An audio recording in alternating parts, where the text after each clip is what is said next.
महाराज ऋक्षराज, आप यहाँ यकायक? महाराज केसरी से भेंट करनी थी, कहाँ है वे? आइए। विराजिए।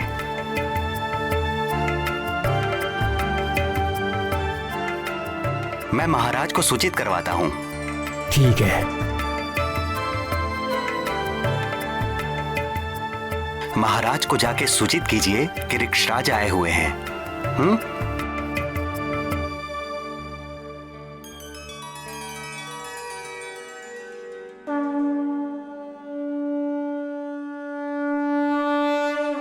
जय राम भक्त हनुमान, जय राम भक्त हनुमान, जय राम भक्त हनुमान। निश्चल प्रेम सुग्रीव भैया, मुस्कान दिए सुग्रीव को बाल हनुमान। भगत भगत को गया जान, बैर भाव भया अंतर्धान। बाल रूप के हनुमत देवा फिर सचिव रूप में करेंगे सेवा। मुक्ति दिलाए जन्म मरण से, सुग्रीव मिलाए श्री राम चरण से। सुग्रीव भैया, मारुति को आपसे मिलने में बहुत आनंद आया। हम भी तुमसे ही मिलने आए हैं मारुति। पुत्र मारुति,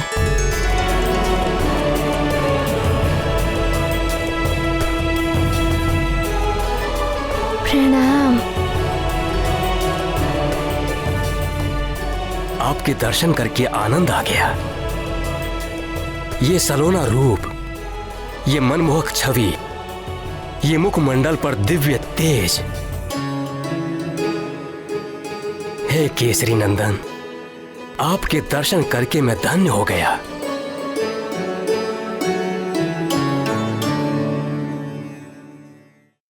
पुत्र सुग्रीव, हम जो भेंट लाए थे वो लाइए।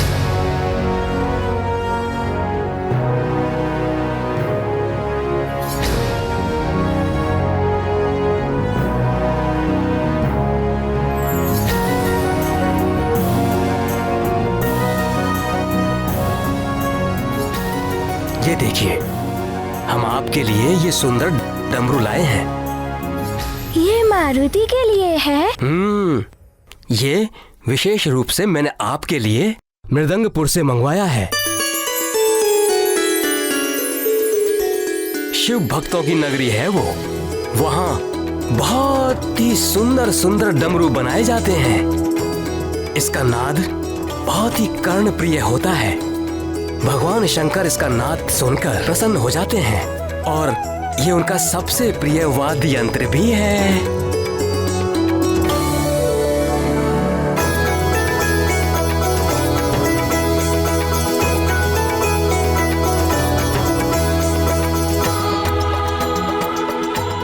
तब तो मारुति इसे बड़ी जतन से रखेगा। मारुति को भी ये बहुत प्रिय लगा।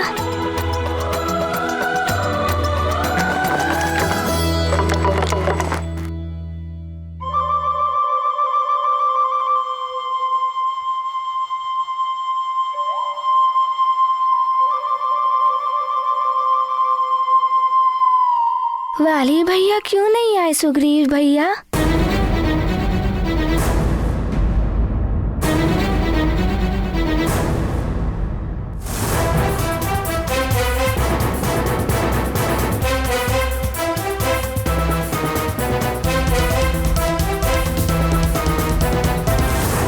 पुत्र, वो भी हमारे साथ ही आने वाला था, किंतु हम यहां आ गए। हम यहां आ गए तो किष्किंधा में कौन रहता, इसीलिए वो नहीं आया।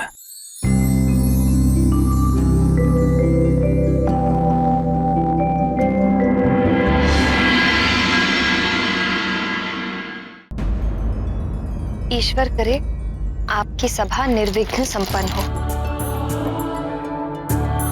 और असुरों के आतंक से हम सबको मुक्ति मिले। प्रणाम महाराज। किष्किंधा नरेश अपने पुत्र सुग्रीव के साथ पधार रहे हैं। उनसे कहिए मैं अभी उपस्थित होता हूँ। जी महाराज। मुझे चलना होगा।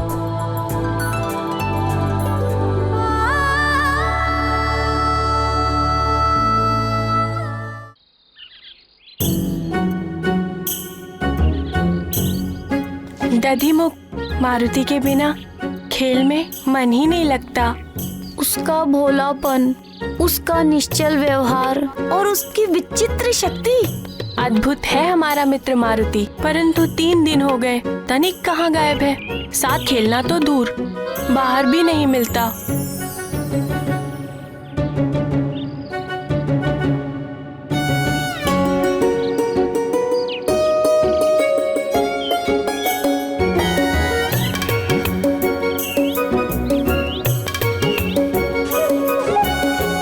सुशेन, ऐसा क्यों कर रहे हो?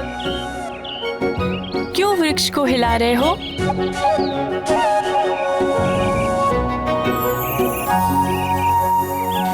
मैं तो ये देख रहा था कि इस छोटे से वृक्ष को हिलाने में कितनी शक्ति लगती है, और मारुति ने तो पूरा वृक्ष ही उखाड़ फेंका। अरे वो वृक्ष नहीं, वृक्षासुर था, और ये साधारण वृक्ष है। और तुम मारुति नहीं सुशेन हो, तुम इसे हिला भी नहीं पाओगे। कुछ भी कहो दधिमुख, मारुति तो अतिशक्ति का स्वामी है। स्मरण है मारुति ने वृक्षासुर को कैसे उखाड़ पछाड़ा था?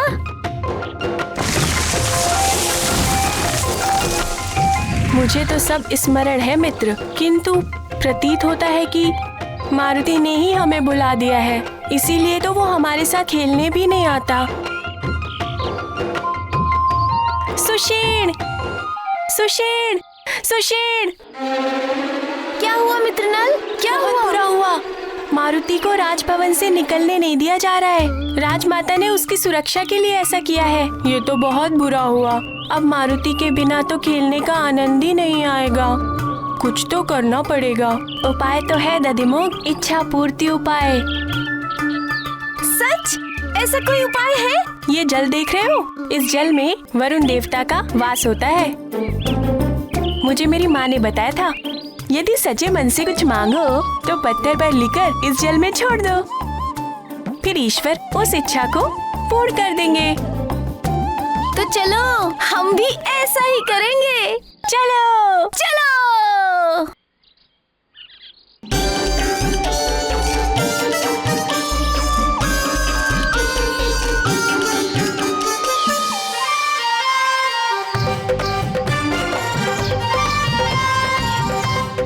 हे ईश्वर, हमारी इच्छा है कि हमारा मित्र मारुति पुनः हम सबके साथ खेले।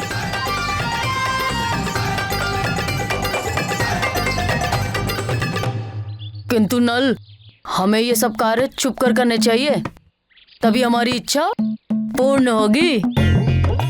जब 4 लोगों की एक ही इच्छा है तो छुपाने की क्या बात। चलो सब मिलकर पत्थर जोड़ते हैं और फिर हाथ जोड़कर प्रार्थना करते हैं। चलो।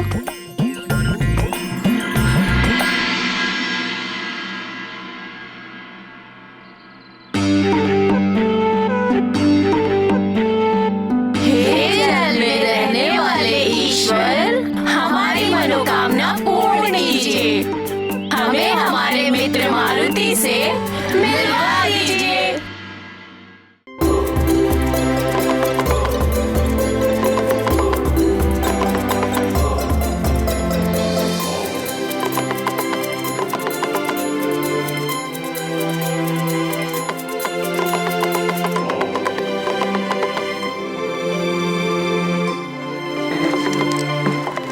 मारुति, इसे ऐसे नहीं, देखो, इसे ऐसे बजाते हैं।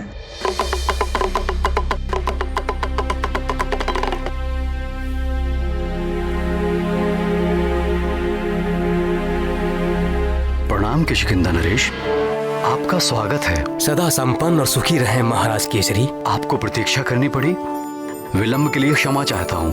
विलंब कैसा महाराज केसरी? हमारा स्वागत तो आपके पुत्र की मधुर मुस्कान ने ही कर दिया।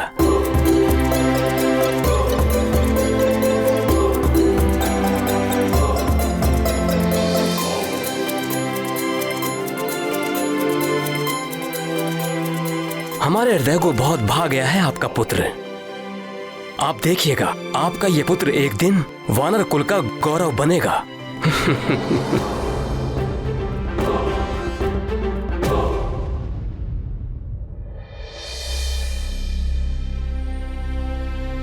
किंतु आपके इस तेजस्वी पुत्र के साथ मेरे पुत्र वाली ने जो दुर्व्यवहार किया है, मैं उसके लिए आपसे क्षमा प्रार्थी हूं।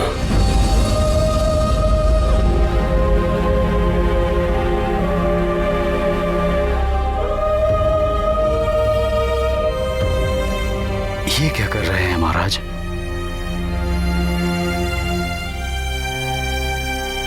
आप तो हमारे अधिष्ठाता हैं, अग्रज हैं हमारे। आपको हमसे क्षमा मांगने की आवश्यकता नहीं है महाराज। हाँ, माँ ने भी कहा था, बड़े आशीर्वाद देते हैं और छोटे क्षमा मांगते हैं।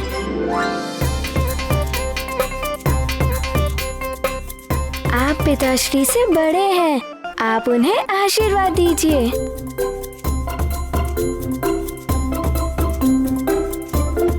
पुत्र मारुति, बहुत ही अच्छे संस्कार और शिक्षा दे रही हैं आपकी माता आपको।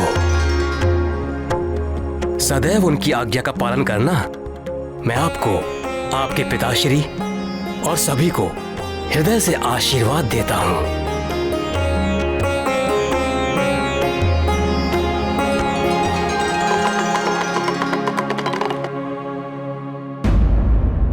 किंतु वाली ने अनुचित व्यवहार किया है आपके पुत्र के साथ। महाराज, बालक हैं ये, इनकी बातों को अधिक महत्व नहीं देना चाहिए। और वैसे भी ये प्रतियोगिता ही तो थी। किंतु इसी प्रतियोगिता के कारण ही तो आपके पुत्र मारुति के प्राण संकट में आ गए थे, जिसका हमें बहुत दुख है। दुख किस बात का महाराज? इस प्रतियोगिता के कारण ही तो वृक्षासुर मारा गया, और युवराज वाली तो इसके कारण धन्यवाद के पात्र हैं। महाराज केसरी, ये बात कहकर आपने मेरे हृदय का बोझ हल्का कर दिया। महाराज, शत्रुता और वैर के लिए इस संसार में दानव, दैत्य और राक्षस भरे पड़े हैं। हम वानरों और ऋक्षकुल को तो मिलकर बड़े बड़े कार्य करने हैं।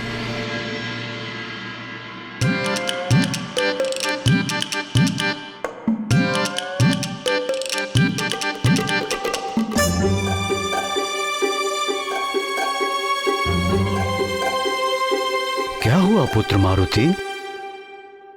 किस सोच में पड़ गए हो? पिताश्री, मारुति को भी तो बहुत बड़े बड़े कार्य करने हैं ना।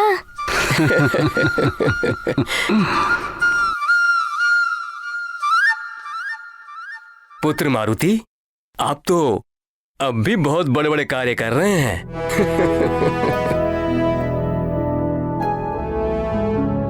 हाँ पुत्र, जब मैं बाहर जाऊंगा तो मेरी अनुपस्थिति में यहाँ की देखभाल और सुरक्षा का उत्तरदायित्व तुम्हारा ही तो होगा पुत्र।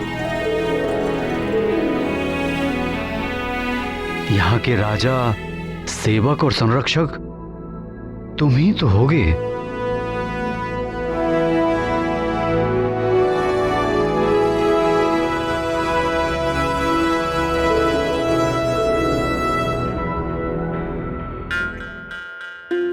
पिताश्री, मारुति अपनी माँ और अपने सारे मित्रों को दिखाइए सुंदर डमरू।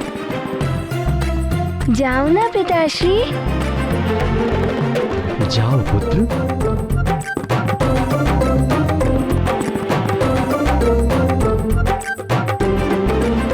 एकाएक आपातकालीन सभा बुलाई गई है। असुरों का उत्पात और बढ़ गया है क्या? हाँ,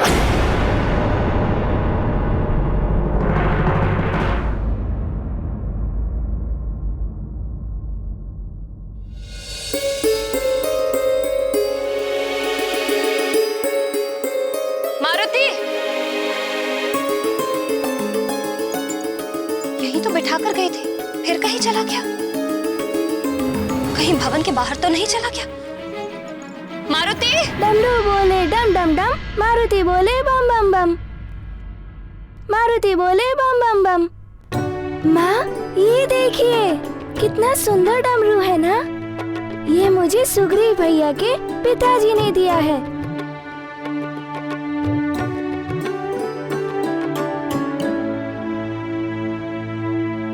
अच्छा अच्छा, अब इसे लेकर शैया पर बैठो और वहीं पर इसके साथ खेलो। और हाँ माँ, पिताश्री तो उनके सामने मारुति की बहुत प्रशंसा कर रहे थे कि मारुति ने वृक्षासुर को मार दिया।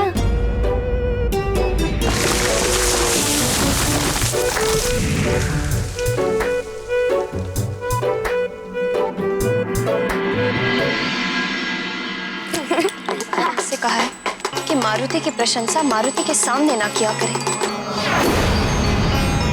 किंतु ये समझते ही नहीं। मैं मारुति को इन सब से दूर रखना चाहती हूँ और ये उसे बढ़ावा दे रहे हैं।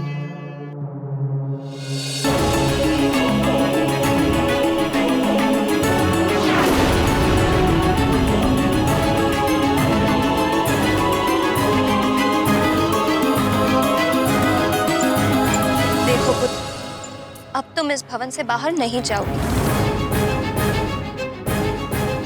मारुति, बाहर कौन कैसा है किसे पता?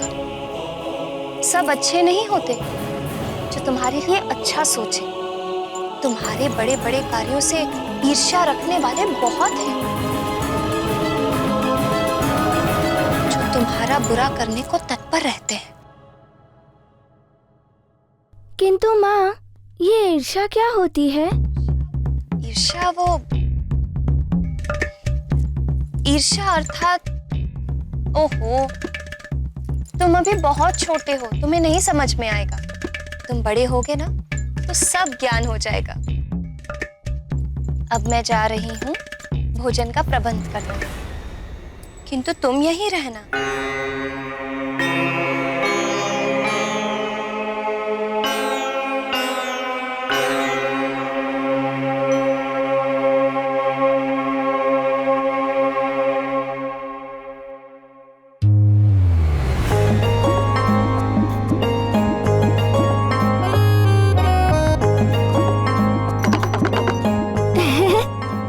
सखा, अब मैं क्या खेलूं? अब तुम ही बताओ मारुति को।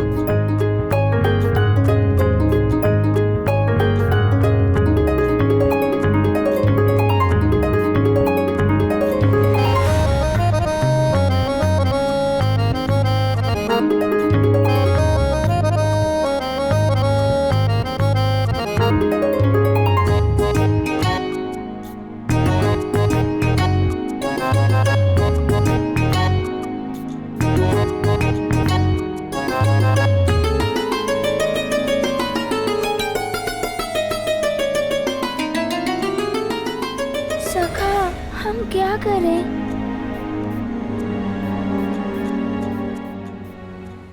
इन असुरों ने बहुत आतंक मचा रखा है।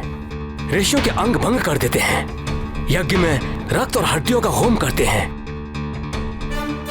इन्हीं सब उत्पातों पर विचार विमर्श करने के लिए पंपासर में एक सभा बुलाई गई है। ये सब तो रोकना ही होगा महाराज।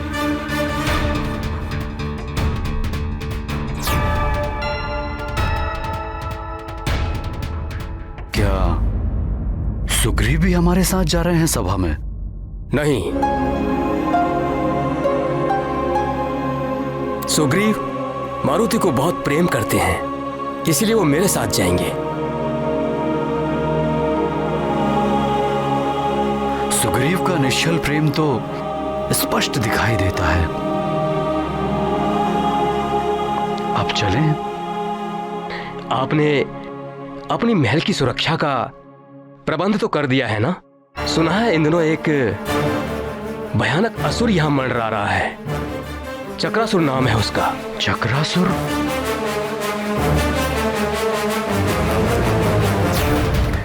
ये असुर कहां से आ गया इस क्षेत्र में? कौन है ये चक्रासुर? केसरी जी, किष्किंधा और सुमेरु से लेकर दंडकारण्य तक घनघोर वन है। और इन्हीं वनों में पाताल से आने के लिए गुप्त मार्ग भी बने हुए हैं। उन्हीं मार्गों से होकर आते हैं और उत्पात मचाते हैं। ये चक्रासुर भी उसी पाताल मार्ग से आया हुआ एक असुर है, जिसने सुदूर वनों तक अपना आधिपत्य कर लिया है, जिसे वो चक्रा नगरी कहकर पुकारता है। बहुत मायावी है वो।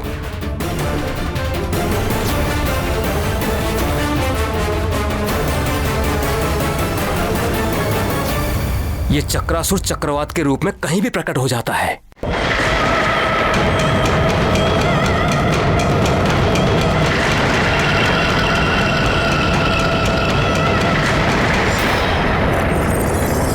और इसके बवंडर में बड़े बड़े वृक्ष तिनके की भांति समझ आते हैं। अगर कोई भी इसके चक्रवात के बीच में फंस जाए तो फिर वो कभी बाहर नहीं निकल पाता। इसीलिए हमें अत्यंत सावधानी से कार्य करना होगा।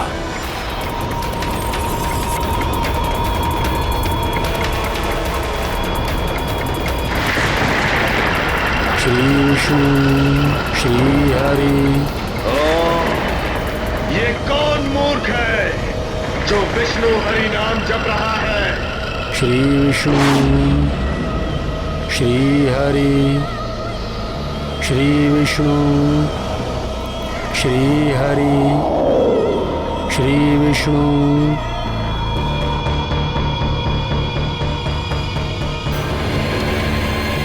श्री हरि। श्री विष्णु श्री विष्णु श्री हरि। ए मूर्ख साधु, बंद कर अपना ये हरि हरि विष्णु विष्णु। कौन हो तुम जो मुझे श्री हरि का नाम लेने से रोक रहे हो? मैं चक्रासुर, और चक्रासुर के चक्कर में जो फंसा वो चल बसा। तू इस चक्कर में फंसना नहीं चाहता है तो ये हरि और विष्णु का नाम लेना बंद कर दे। बंद कर हरि नाम का जाप। मूर्ख हो तुम जो मुझे श्री हरि के नाम का जाप करने से मना कर रहे हो। अरे तुम भी मेरे साथ श्री हरि के नाम का जाप कर लो, तुम्हें राक्षस योनि से मुक्ति मिल जाएगी। मुक्ति तो तुझे मिलेगी साधु योनि से, वो भी तत्काल। अगर तूने ये हरि और विष्णु का नाम लेना बंद नहीं किया तो मैं मार डालूंगा तुझे। ओह, मैं तो डर गया। लो, मैं चुप हो जाता हूं। अब मैं नहीं कहूंगा श्री हरि का नाम। बुद्धिमान है तू, अन्यथा आज तेरी मुक्ति निश्चित थी।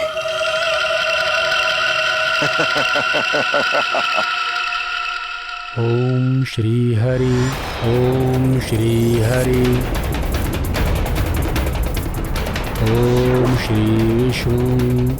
मूर्ख साधु, अब भी ले रहा है तू हरि का नाम? मैं तो श्री हरि श्री विष्णु का नाम ले ही नहीं रहा हूँ। मेरा हृदय तो श्री हरि के नाम से ओतप्रोत है। श्री हरि का नाम तो मेरे हृदय से छलक कर बाहर आ ही जाता है।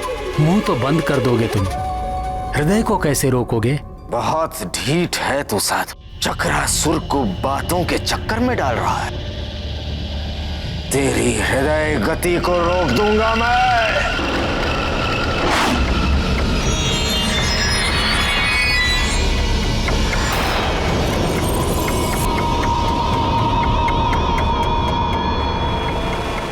ओम श्री हरि। ओम श्री हरि। ओम श्री विष्णु।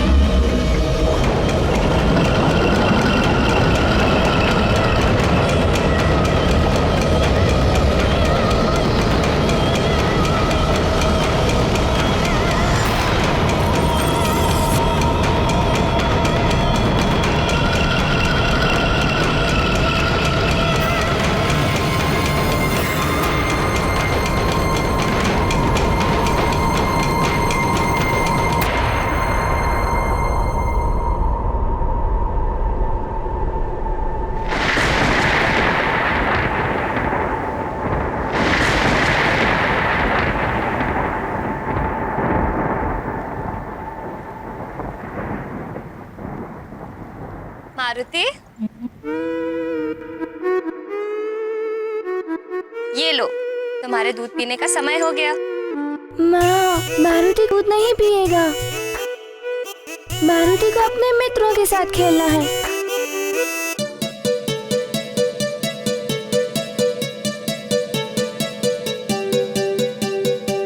मारुति हट नहीं करते पुत्र, चलो दूध पियो।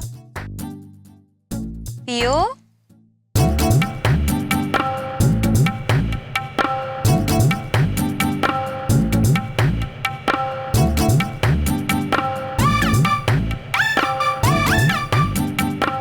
क्या हुआ पुत्र, दूध क्यों नहीं पी रहे हो? माँ, आप जो कहती हो वो मारुति मान लेता है। आपको नहीं लगता जो मारुति कहता है वो भी आपको मान लेना चाहिए? मारुति, माँ, आपको आभास नहीं हो रहा है मारुति अपने मित्रों के बिना कितना उदास है?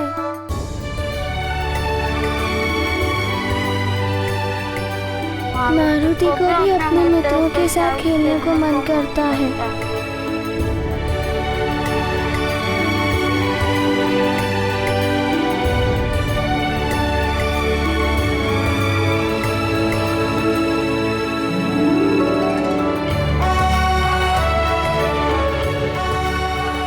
अच्छा ठीक है, माँ सेवक से कहकर तुम्हारे सारे मित्रों को यहीं बुलवा लेगी।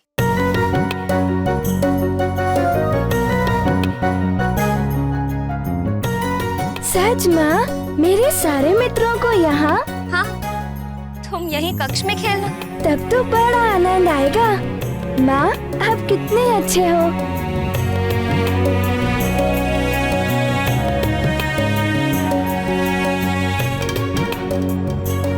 चलो अब जल्दी से दूध पियो।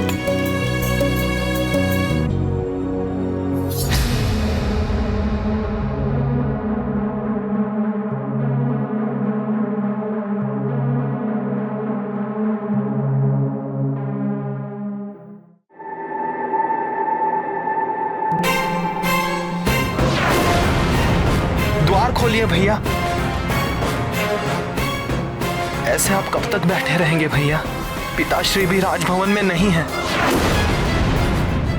द्वार खोलिए भैया, द्वार खोलिए।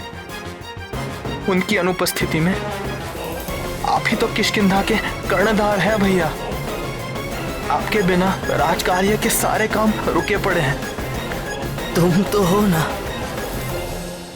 राजकाज संभालने वाले, सबके हितैषी, उस मरकट के भी हितैषी। ऐसा मत कहिए भैया, आप मेरे आदर्श हैं। पिताश्री के पश्चात यदि मेरे जीवन में किसी का स्थान है तो वो आप हैं भैया, आप हैं। द्वार खोलिए भैया, द्वार खोलिए। उस मरकट ने मुझ महानतम को बचाया, एक नहीं 2-2 बार। सभी के समक्ष तुच्छ हो गया मैं उससे। ऐसे जीवन से तो अच्छा होता कि वृक्षासुर मुझे ही निगल लेता। मेरा आत्मसम्मान, मेरा अभिमान, मेरा दम सब ध्वस्त करके रख दिया है उस मरकट ने। घृणा हो गई है मुझे स्वयं से, घृणा। भैया, यदि मारुति के स्थान पर यदि आपका कोई मित्र होता या मैं स्वयं भी होता तो वही करता जो मारुति ने किया। उसने आपकी सहायता की है, आपका अपमान नहीं किया। सुग्रीव,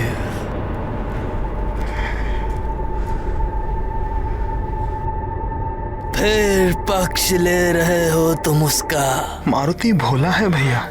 एक बार अपने मन से उसके लिए वैर निकाल कर तो देखिए।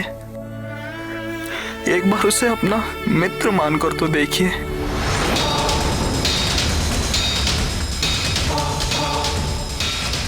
वो मेरा मित्र नहीं हो सकता, कदापि नहीं। उसका मुखड़ा अच्छा नहीं लगता मुझे। उसमें अपना शत्रु दिखाई देता है। शत्रु, समझे? या तुम भी कभी कभी मुझे उसी की तरह दिखाई देने लगे हो। हट जाओ, हट जाओ उस मरकट की या उसके हितैषियों की। कोई आवश्यकता नहीं है यहाँ पे। हट जाओ, हट जाओ, हट जाओ, हट जाओ, हट जाओ, हट जाओ, निकल जाओ यहां से।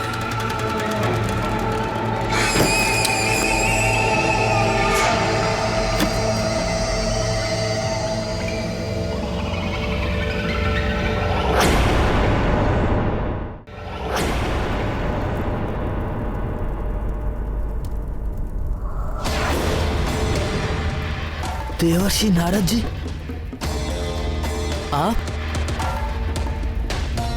आप भीतर कैसे आ गए? ये घेरे और बंद द्वार मुझे नहीं रोक सकते। तीनों लोक और इस सृष्टि का कोई भी स्थान ऐसा नहीं है जहाँ नारद ना पहुंच सके, और ऐसा कोई मन नहीं है जिसके रहस्य नारद पढ़ ना सके। जो हो रहा है, जो होने वाला है, भगवान नारायण की कृपा से सब ज्ञात हो जाता है मुझे। नारायण नारायण।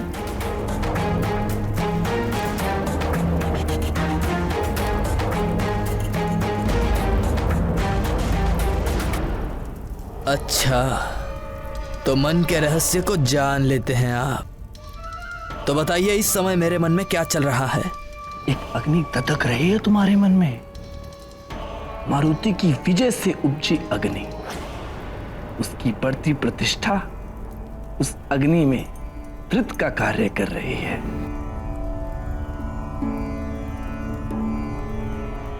ये वीणा के तार देख रहे हो वाली,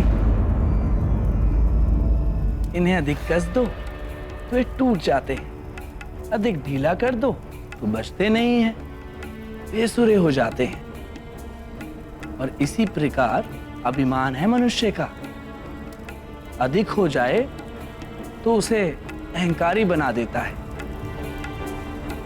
और स्वयं का सम्मान यदि कम हो जाए तो मनुष्य स्वयं की दृष्टि में ही गिर जाता है।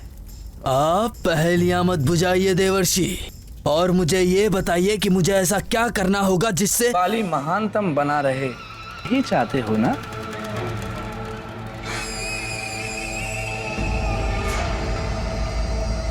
तो सुनो वाली, देवराज इंद्र तुम्हारे पिता, उनकी सहायता से तुम महानतम बन सकते हो। क्या सच में ऐसा हो सकता है? मेरा मार्गदर्शन कीजिए देवर्षि। महानतम बनना ही मेरे जीवन का एक मात्र उद्देश्य है। मैं कुछ भी करने को प्रस्तुत हूं। मेरी सहायता कीजिए देवर्षि, मेरी सहायता कीजिए।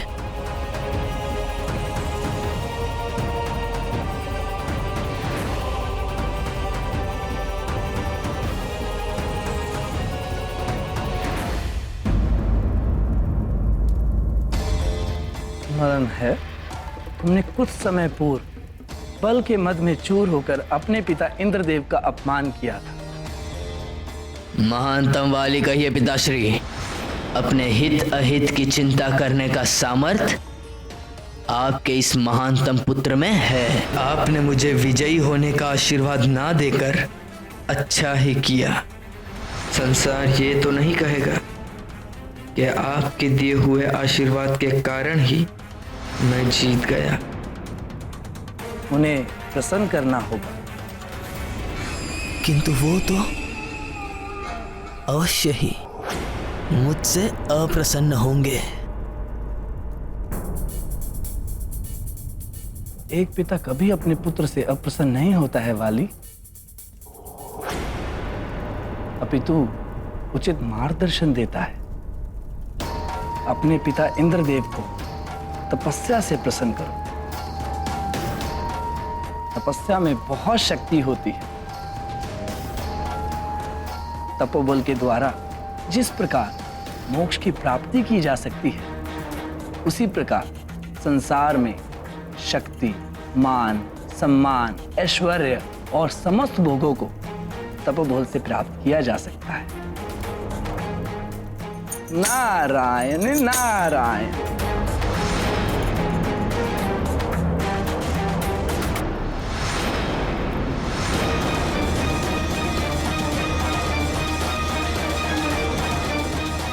और तपस्या।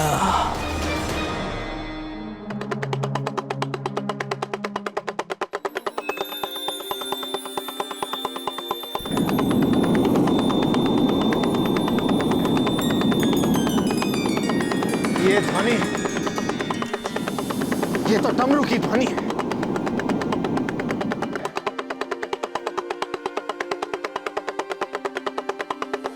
मारुति, तुम्हारा डमरू मैं बजा सकता हूँ मित्र। ये क्या बात हुई मित्र? मित्र भी कहते हो और पूछते भी हो। लो मित्र, बजाओ।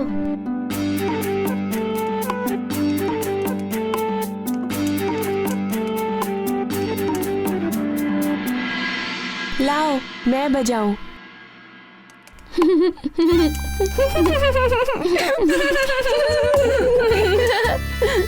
अरे अज्ञानियों, डमरू बजाने का भी ज्ञान मुझसे ले लो।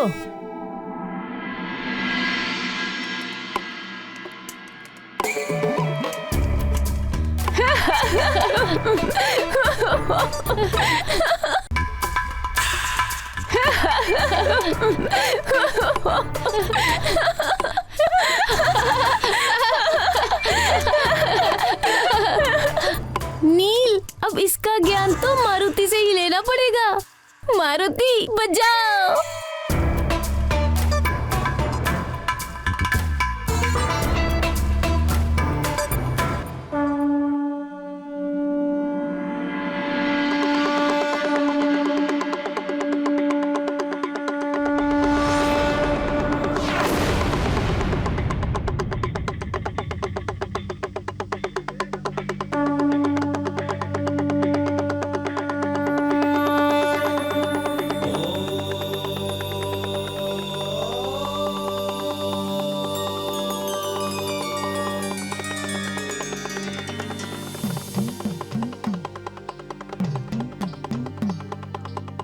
हे नटराज, स्वामी, मारुति कितना मधुर डमरू बजा रहे हैं, जैसे आप स्वयं बजा रहे हो। रुद्र अवतार हनुमान और मुझ में संसार भले ही भेद करे, किंतु वो है तो मेरा ही अंश। मुझे डमरू बजाना अच्छा लगता है, इसलिए मारुति की रुचि भी डमरू बजाने में है। सत्य है देवेश्वर। आप मारुति कौन सी लीला करेंगे? मारुति की जो भी लीला होगी देवी, उसमें कहीं ना कहीं संसार का कल्याण अवश्य निहित है, जिसका आरंभ होगा एक नए संग्राम। मारुति, अर्थात मेरा अंश मेरे ही प्रिय वाद्य यंत्र डमरू से चुनौती देने वाला है चक्रासुर को।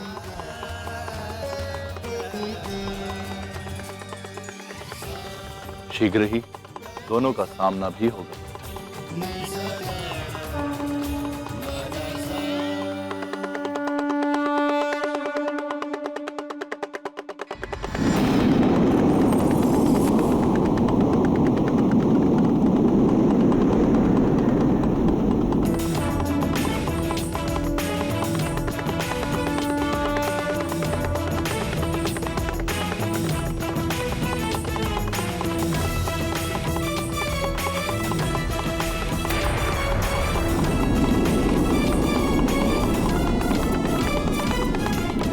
ये ध्वनि, ये तो डमरू की ध्वनि है। कौन बजा रहा है डमरू?